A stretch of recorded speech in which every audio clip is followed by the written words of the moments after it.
Ciao bella, benvenuto a Venezia. Yes indeed, welcome to Venice. This is where the antique show is this weekend. It is a very fun antique show. It's been going for a long time, and I can't wait to show you up close, and it's just such a wonderful place. So this fellow sells at the Galleria in Punta Gorda, which is a mall that I've gone to on my way to West Palm Beach many times, and they have really nice stuff, and he brings really pretty things to the show, like this lamp. Early 1900s. Love the scenic shade on these old slag glass lamps. This one is Royal Art Glass Company, which is a more obscure company, but look at what a great design this is. And the base is handsome too. It's priced about $1,000. These used to go for even bigger prices, so this is a good time to buy if you like slag glass lamps. They're just beautiful. I like this one.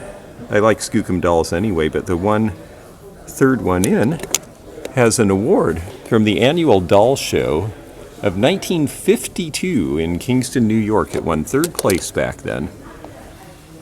It is $125 now. Skookum dolls are definitely very collectible.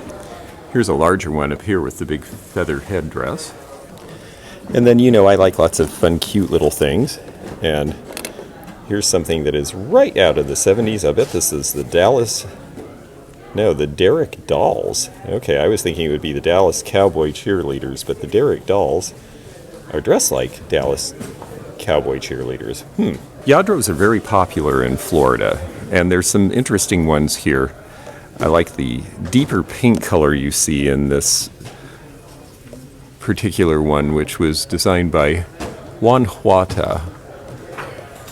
There is information on Lladro designers, and that does make a difference to some of the collectors. This one was retired in 1993, so it was made for about 15 years. This is the Moon Gate, which is part of a Lladro set. Haven't seen that before. And then this one, which was in production for 5 years in the 1990s, is Playful Kittens, and it has a little different finish. And there's your Playful Kittens down at the base. Here's a piece of Roseville you almost never see. This is Capri. This is a line of Roseville that was made for a very brief time towards the end of production. So it's got a bit of a modernist flair. It's a mottled glaze rather than a solid glaze. That is definitely something different. And then a line I really like. This is probably my favorite line of Hull pottery. It's Ebb Tide, and it's got the wonderful little fish at the bottom and the big tail coming out the back. Priced at $59. Not a bad price for what it is. A couple of John Perry figures. This very complicated one with the diver and the dolphin is something that I had not seen before. This one's priced at $65, which actually seems very reasonable for what it is. Bowls made of cigar labels are just fascinating to me. This was something people did as a form of folk art in the early 20th century. This one is priced at $45. All the little cigar bands make up the surround, and then I believe that she was a cigar box label. I've had this before. It's a cute little booklet by Bob Hope, comedic book from 1941 called They Got Me Covered. And that's a first edition there for $12. Here's something that we all should be looking for. This is Nintendo Power. When Nintendo came out, they put a lot of magazines together to help stimulate interest in the games. The early ones are hard to find. This one is 1988. It's got the calendar and poster, and it is $85. And yes, indeed, they do sell for that price. So if you see any gamers who have stacks of old magazines, take a look at those magazines. They can really be some sleepers. This guy's having a little problem because it's on the tip of his tongue, but he can't quite seem to get it out. Isn't that fun? And then my friend has these crazy purses. This is an armadillo purse. We don't see a whole lot of these. Largely made in Texas. This is 1930s. It's a pretty early one. And then the alligator purse here. Only $65 on that. That seems like a good deal. I remember these going for a lot more. This is not a child-sized guitar. This is a baritone ukulele. There is a difference, and it's got the case and it's got the music. It's Rio Brothers, which it says inside the sound hole. That's a good place to look for marks on guitars. It also happens to say it up on the crest here, but they don't always. It's priced at $225, 1950s vintage. My friend Richard is primarily a bookseller from New Hampshire, and boy does he get interesting books, and a lot of them. He brings a lot of really interesting titles, all sorts of different subjects. Pacific Coast souvenir. Well, since I spend part of my time out on the Pacific Coast, I'm game. Let's take a look and see what this is. Published by Dennison of Oakland, California. He has it priced at $35. They show driving the last spike when the railroads from east to west were linked in Utah, Yosemite Valley. These are San Francisco scenes. This is likely to be just before the Great Fire and Earthquake of 1906. There's the original Cliff House. Royal Gorge, the Hotel Del Monte in Monterey. Wow, that was beautiful. A lot of those wonderful Victorian hotels are long gone. This is Dr. Seuss. Very good. 1937 Esso puzzle. Esso Gasoline had him do a puzzle in the 30s. I had no idea. With the envelope. Foiled by Esso Lube. Wow. Okay, so all these horrible critters are going to destroy your car if you don't use their product, I guess is the point there. Wow, that's really neat. And he was actually signing as Dr. Seuss at that time. That is cool. How much is something like that worth? I've never seen or heard of this before. Good $2,000. $2,000, yeah. I can't imagine many of these existed. I mean, I'm sure they were given to kids and destroyed, and they weren't really interlocking back then. That is cool. And then John Hart. Okay, I don't know John Hart other than I've heard the name. He was the second Lone Ranger. Oh, he was the Moon Ranger. That's why. The outfit there, okay. Yeah, he did Daniel Boone. Daniel Boone. The Green Hornet. And he's signed in the middle there. So what year would this be? Well, this is a late piece. But the real kicker is, focus on the gun belt.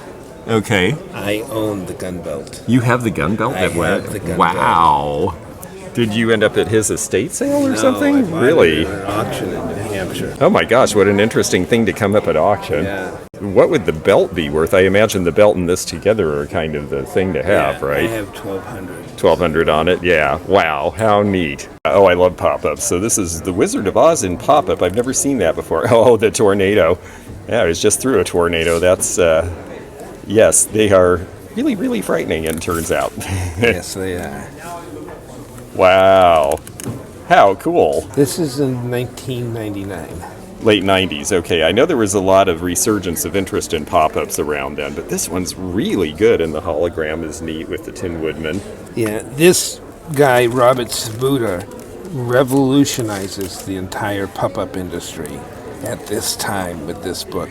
Really, just because he used all the different holographics and all the mechanics of it are very complicated this is compared to a lot. incredibly complex. Yeah, I mean, just to be able to use it without damaging it is And really... the real genius of him is not the opening, it's the closing.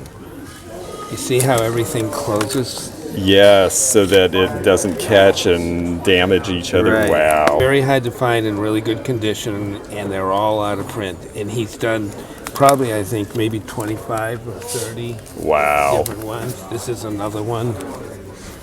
Prehistorica Mega Beast. Oh, wow, look at that guy. $40 for a pop-up book that's interesting like this. That actually seems and this one viable. I think this one's signed. Oh, that's yeah. a really rare piece. The Lewis Wayne. Yeah, that's $1,200. $1,200. I'm not surprised. Lewis Wayne is so collectible, and this has to be, about $18.95? Yeah. And all of the colored prints by Wayne. That is amazing. Yeah, he's so collectible. Yeah. And this is in great condition. Yes. Boy, the headmaster looks pretty mean. This gentleman has really great watches. Longines and Benris. Men's wristwatches are definitely very collectible now. It seems like they're actually doing better than pocket watches. And you see he's got such a great variety. And all in running order, too. He's got curved face ruins. I like the square faces, personally. Just a beautiful selection here. I mean, I kind of don't even know where to start to show you because there's so many good watches. And he's got all sorts of different makers. He's got Omega, he's got Seiko. This one has a little gold bar from Credit Suisse in the middle of it. Here is the Collectible dagger. This was used by Adrian Paul and Christopher Lambert, who played the brothers McLeod in the Highlander film and television series. A lot of nice art comes to the Venice Antique Show too. This one is an Austrian landscape by Dahlberg, and it's oil on canvas. It is a listed artist, priced at $1,500. Fractional currency is an interesting thing a lot of people aren't familiar with, but there was currency for as little as 10 cents at one time. These are from the 1860s and 70s. I had a set of Chrisophle once in flatware that sold for pretty good prices. Chrisophle does very nice work in both sterling and silver plate. This is the Malmaison model. It's an Empire style serving tray, priced at $1,100. The high polish on them is one of their hallmarks. This gentleman is a toy specialist, and he gets really, really good things. And look at the condition. The hook and ladder truck here is neat. I think the ladders have been replaced, but they're good. They look like they are right for the piece, and that's $6.95. And then there's this hook and ladder truck. The white big boy is a beauty here. This one is $9.50 with the original pegged wooden ladders. Some of these have had some restoration, and some of them have just as original, like this GMC fire truck from the 1950s. Wind-ups and friction toys and battery-operated toys from Japan in the 50s are very collectible now. You see prices between $150 and $250 on a lot of those. This is an unusual car. This was a 1952 Buick LeSabre, back when that was an experimental show car. And then they made this plastic version. I believe these were made by Ideal Toys. This one's priced at $95. This is a very sweet little convertible from the 1930s. It's been restored, but well done. It's a 1934 Studebaker. That was the car that saved the company in the Depression, so I'm always very fond of seeing these. Oh My is Right. This has the original box. It is in original condition, and it is Black Americana, and obviously very racially insensitive, from about 1920. Here's Chitty Chitty Bang Bang from the movie, and it's the original Corgi toy with the flip-out wings, almost all of which got broken to little bits. So that's why it's $4.25. Very hard to find this in mint and box condition. Fighting babies.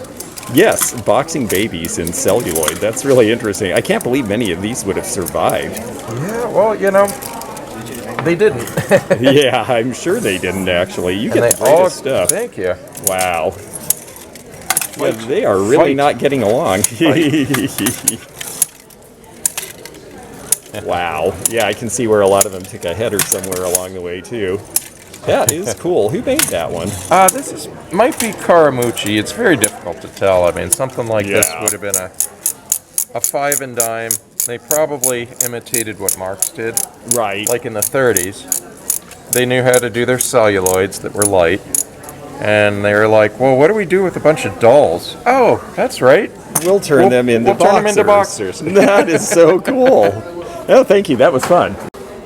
This gal has some really beautiful stuff, too. I like this celluloid smoking box very much. Happy to give you a better price on it. Oh, well, thank you. It's very handsome. I have to say it's tempting. It's a shaving box. Oh, I see. So all the shaving implements would have been in there. Your own mug, a razor, and a brush. And then you could take it traveling, I suppose, if you were so inclined. Or just have it setting on your dresser. Yes. Oh, that's really neat. This is a pair of lamps we see that are mid-century, and these are Murano, and they're really interesting. We see this style from time to time. Well, this dealer is from New York, and she has some really great stuff. Look at the beak on this guy. And there's your markings. This was not intended for export originally. It is Kutani, so it's Japanese. The bird-shaped vessel is going to date sometime around the early 1900s. It's made of porcelain. It is $195, and that's an artist signature on the bottom there. I just thought this purse that my friend Janice has was really fun. It's signed C. Volstead, But look at the hand painting. This is something that would have been done, judging by the clasps, around the 1980s. It's just really fun, and it's made out of some sort of a gourd. Look at this beautiful Limoges fish set. This is what a fish set looked like. You'd have a large center tray and a set of generally 4 to 6 side plates. These were made again in the late 1800s and early 1900s because a lot of people who lived inland did not have access to fish until refrigerated shipping was possible. In the late 1880s, that started happening. Suddenly you could get fresh fish far from water, and fish sets became all the rage. This is also Limoges, but this is for game birds, as you can tell, because that's who we have on them. This one's got a really beautiful cobalt surround with the gold overlay in the gilt floral that's raised. This is going to be about 1890. And look at the dimension to that painting. It's really a beautiful piece. These are wonderful things to put as a centerpiece, like in a mantle or on a sideboard, and decorate around because they have such strong color. We had a request here for Herond porcelain from Hungary yesterday, and I hope that the fellow found this lady's booth because she has some really nice pieces. She's got the raspberry color with the bouquet, and then she has a whole bunch of these with the fishnet, which is very, very popular. The Cobra, I think, is especially interesting. It's all 24 karat gold paint. It's been made in Hungary for years, but we didn't have access in this country because of the divisions of Europe until the last 30 years or so. And because of that, it's become very collectible here now. Here's the person. Actually, maybe more collectible than some of the older porcelains. And then she also has some lovely perfume bottles here. I like this one with the cranberry cut to clear. This one is Czechoslovakian. It's got this nice etched floral design. That's a wonderful azure blue color the Czechs made in the 1930s and 40s. This is a very pretty piece here. This is attributed to Moser, and it does in fact have the beveling of Moser, where they beveled the top edges so that they wouldn't chip. So I believe that attribution is correct. Late 1800s. The gilding will wear on this with time, so oftentimes they are a bit worn on the gold, but it's in wonderful shape. It's an interesting design, and this one's priced at $4.95. Here's another Moser piece. This one is interesting because it's diamond shape. This is late 19th, early 20th century. And look at the deep etching in that with the flower. Very pretty piece. When you see the beauty of art glass and art porcelains, you really realize why this was so important to people in the Victorian and early 20th century, and why it's so nice to have a piece or two around the house these days, because it really is something that the eye rests on, and it just takes you to this place of elegance. I like this deco style particularly well with the sterling overlay. This is actually sterling that would, it's not just plated, it would be there if the piece broke. And that's the difference between electroplate and sterling overlay. And then this one's very nice. This is the Tiffin Glass Company, and they like to do a lot of gold rigory on their pieces. This is nice because they did a lot of satin glass, but this one they've covered the design, so the design is still clear. When they put it in the acid, only the parts in the back end up getting the satin effect, and as a result, the clear flowers really pop out. I do appraisals. You can go to theantiquenomad.com to find out about that. We also have our Antique Nomad live channel where we do additional content of a live nature. Sometimes it's a sale, sometimes it's on-the-fly updates, sometimes we go live from an estate sale or somewhere where we're seeing interesting things. So we'll have fun somewhere together again here in the wonderful world of antiques and vintage. The other toy dealer here who's really got great stuff is Orville. Orville is a friend of mine, and he got started because he wanted to find the cap gun that his dad got rid of when he was a little boy, and so he started going to auctions looking for cap guns. Well, he ended up being a big trader in Western wear. Roy Rogers and Hopalong Cassidy back when they had conventions for this stuff. So he's got some really neat stuff like these Gene Autry signed pistols here. This one is by the Kenton Company, and this one apparently has never had a cap in it. So it's new old stock. That's very difficult to find. And there's Gene Autry himself. I wish my aunt was still around. I would have bought her this. She would have loved it. And you can see by the Art Deco frame, this is indeed from about 1940. This is a really good piece. This is the Rat-a-tat. It's a Kilgore machine gun. Kilgore was another one of the companies that made these things. Here it's got the box full of caps, and it's the correct one for the machine. You can see it right there. You've also got a box of the roll caps and the gun itself with the crank, which is generally missing. This is a very hard piece to find with all of this stuff. This is a Louis Vuitton bag. This is a retired line. It is priced at $2,500, but I'm sure that it was much more than that when it was new, and when they're retired, the secondary market becomes the place that you can find these.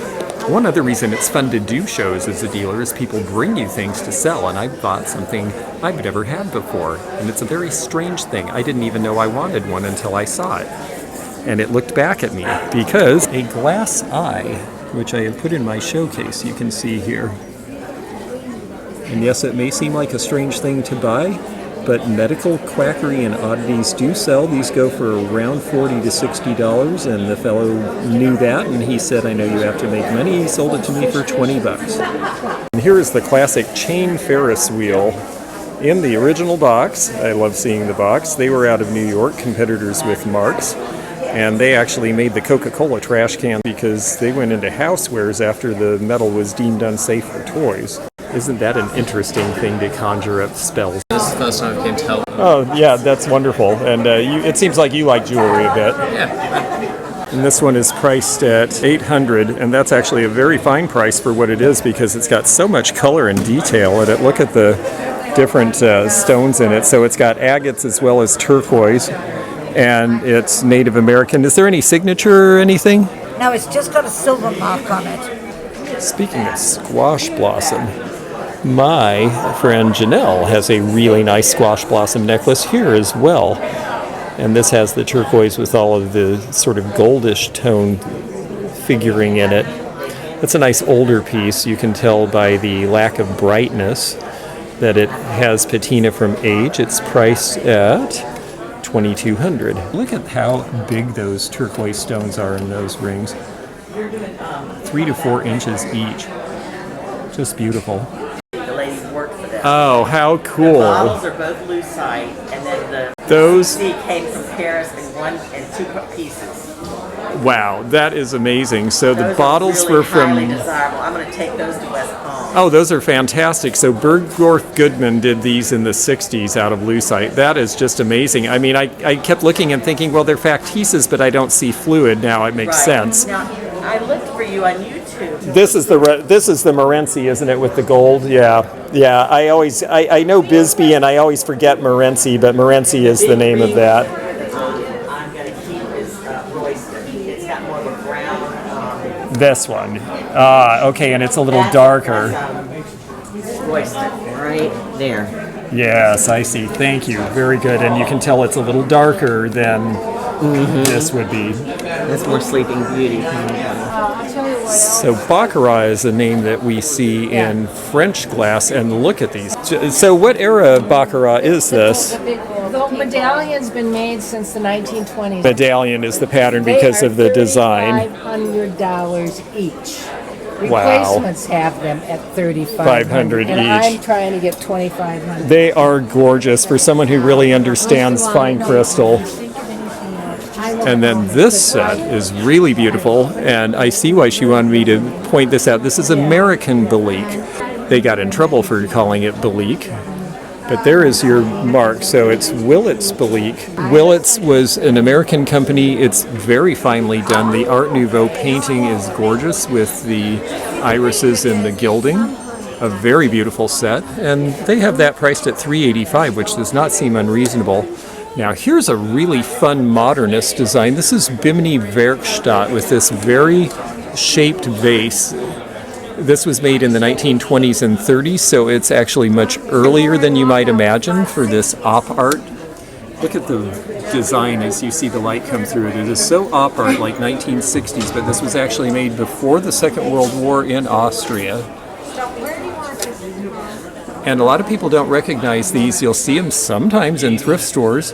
Look for that very distinctive base, and they feel almost like plastic because the glass is so thin, but it is art glass. A very pretty red bride's basket from the 1890s.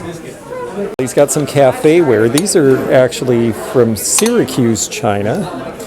But I wanted to show this one because the mark on the back of this is Calberer, which was a restaurant supply company serving Seattle and Portland. So I'm used to seeing the Calberer name on a lot of things, being from that part of the country.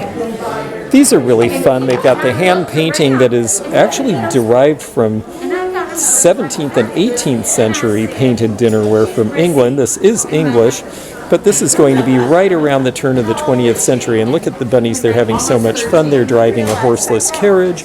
They're playing croquet. See what else they're doing here. They're playing cricket because they're English, so that's not baseball.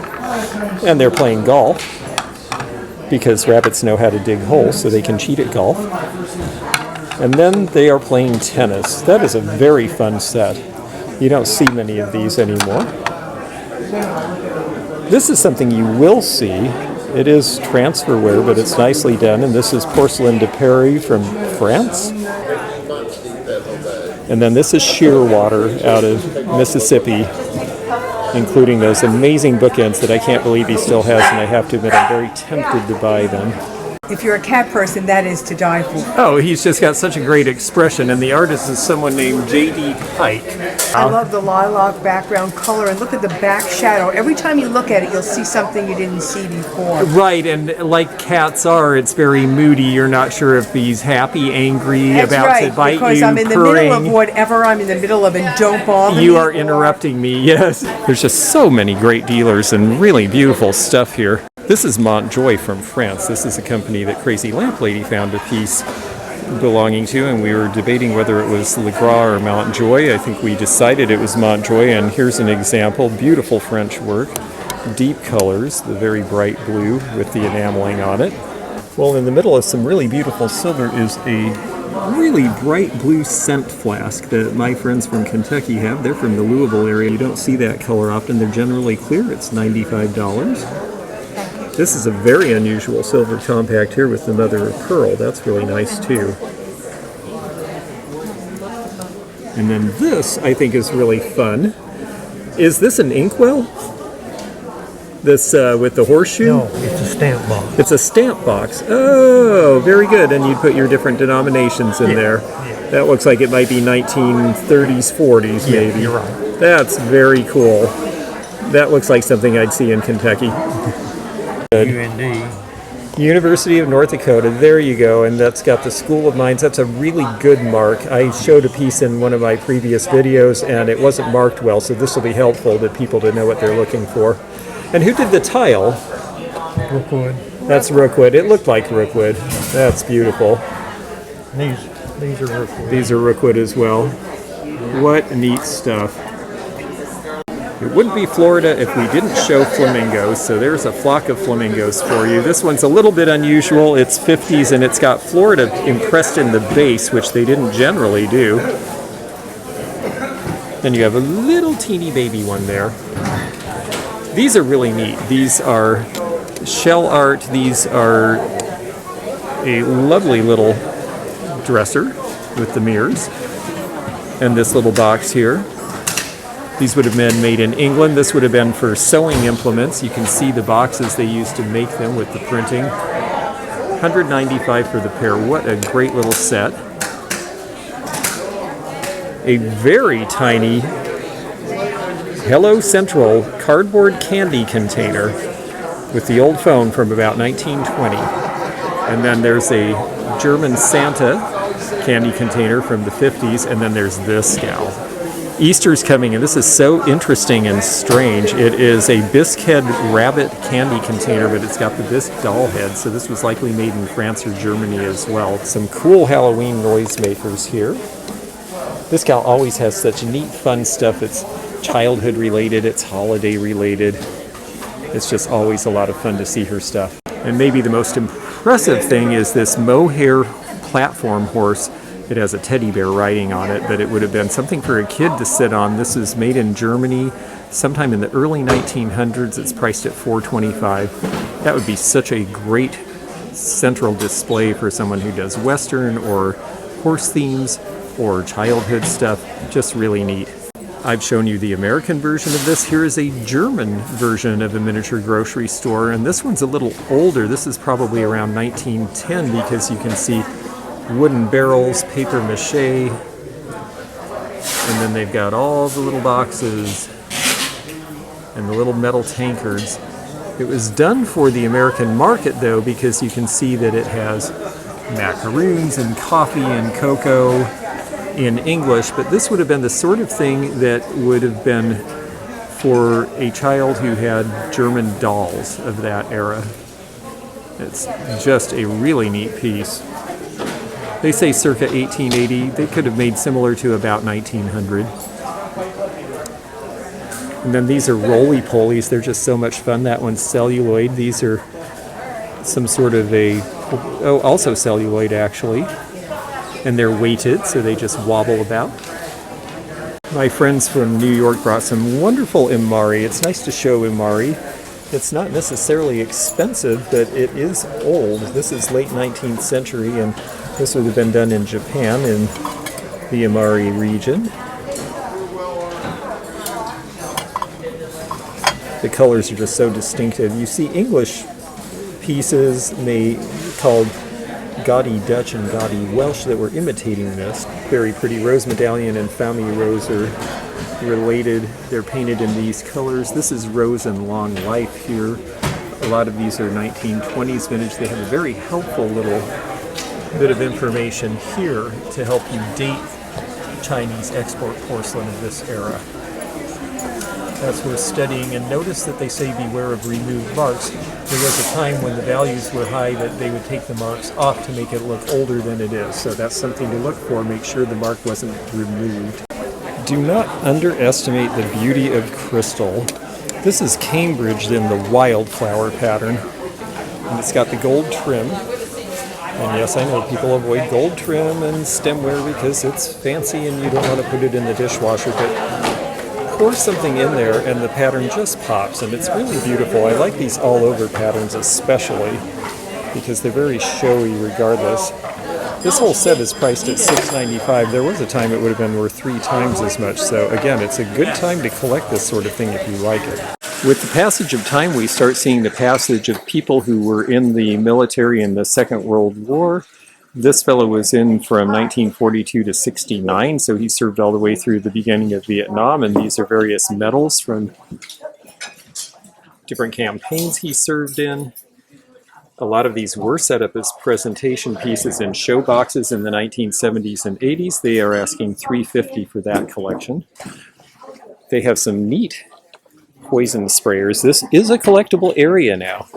Fly Dead, that pretty much doesn't put a fine point on it, does it?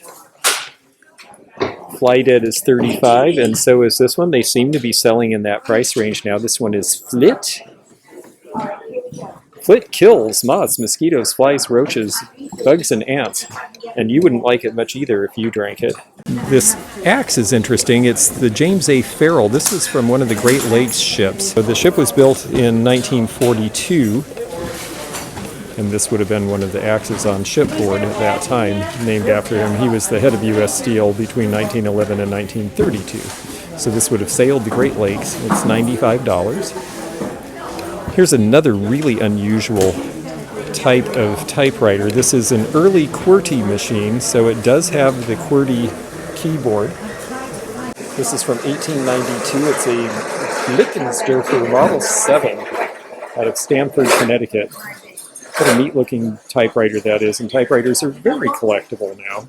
It's even got the original case, priced at $650. Since everybody loves Vaseline and uranium glass, well, these are original era with the scalloping. They're priced at $95. I think that's a great price, actually, these days, because so many people are interested in it. And there's the promoter, so you can get a hold of them through Allman Promotions, and I think you can buy tickets in advance. You might even get a discount, I'm not sure. Speaking of things that we buy at the last minute, I just bought this really great horse head It is an original one. You can tell the foundry methods are right. It's heavy, the seam is tight. It's a neat piece. I paid $65. I usually get $135 for these, so I'm thinking I can double my money in Kentucky on this or somewhere else. I've actually sold them everywhere I've ever had one. Well, there's so much more I would have liked to have filmed here, but we were really pretty busy today, so I didn't really get a chance to get out that much, but hopefully this whets your appetite. It is a lovely show. We're so glad to have it back. If you enjoyed this video, check out this one. Also, click thumbs up to like this video and check the description for information about our Patreon, our memberships. We've got a lot of different levels with different perks and bonus videos and early content. Also, please do check out our website, theantiquenomad.com, for appraisal help. And we'll see you again for more adventures in the antique and vintage community soon. Bye for now.